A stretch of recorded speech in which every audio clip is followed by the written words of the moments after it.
அவ்வாறு நோக்கினான் எவ்வாறு நாளுவே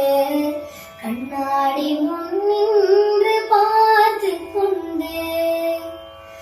ஒன்றாக செய்திட ஒரு 100 நாடகம் ஒத்திரைகள் செய்து எதிர்பாராமலே அவன் எதிர்பாராமலே